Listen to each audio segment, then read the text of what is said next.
নমস্কার, সৌভিক দাস বলছি। আশা করি সবাই ভালো আছেন।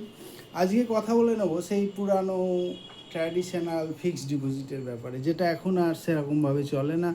যারা জানেন না, বয়স্ক মানুষ বা মনে করেন যে হ্যাঁ ফিক্সড ডিপোজিটেই রাখি, তো সেরকমভাবে কিছু ফিক্সড ডিপোজিট ব্যাংকে অটোমেটিক্যালি রিনিউ হয়ে যাচ্ছে, কিন্তু আলটিমেটলি ফিক্সড ডিপোজিটে আপনার রিটার্ন হচ্ছে 6.3%। যদি রিটার্ন হয়, তাহলে আমরা যদি ইনফ্লেশন ক্যালকুলেশন করি, মানে আজকে যে ফিক্সড ডিপোজিটটা আপনি 3 বছর পরে যেটা হাতে পাবেন, সেটা যদি ক্যালকুলেশন করি 1.6% করেও যদি ইনফ্লেশন ক্যালকুলেশন করি, এবং আপনার যে ইন্টারেস্ট হবে ফিক্সড ডিপোজিটের ওপরে সেটা যদি 2.1% ক্যালকুলেশন করি, তাহলে আমার দেখা যাচ্ছে 6.3 থেকে যদি এগুলো সব বাদ দিয়ে দেওয়া হয়, তাহলে আপনার টোটাল রিটার্ন দাঁড়াচ্ছে মাত্র 2.6%।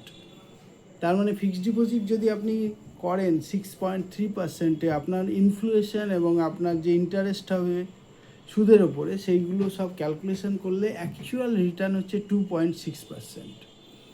সুতরাং সেই ফিক্সড ডিপোজিটগুলো যেগুলো আমরাও করেছি, আমরাও বিক্রি এখনও পর্যন্ত আমাদের লাইসেন্স আছে, কিন্তু আমরা খুব একটা ফিক্সড ডিপোজিটে লোকের করাচ্ছি না। তার কারণ হচ্ছে 2.6% রিটার্ন ফিক্সড ডিপোজিটে। আপনার যদি সামনে ফিক্সড ডিপোজিট রিনিউ করার থাকে, একবার ভেবে দেখবেন যে 2.6%, মানে আপনাকে লেখা থাকছে আপনার 6.3%, কিন্তু আলটিমেটলি রিটার্ন ক্যালকুলেশন করলে মাত্র আসছে 2.6%। তো ফিক্সড ডিপোজিট করার কোনো সেরকমভাবে যুক্তি নেই। তো এই ব্যাপারে আরও বেশি জানতে, আরও বেশি ভালোভাবে বুঝে নিতে আমার সঙ্গে কন্ট্যাক্ট করবেন।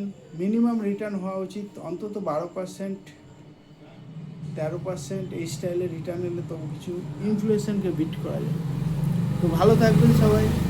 ভালো ভালো প্ল্যান করার জন্য একদম ফোন করবেন 9830688175 নাম্বারে। যদি ভিডিওটা ভালো লাগে তাহলে শেয়ার করবেন। Thank you.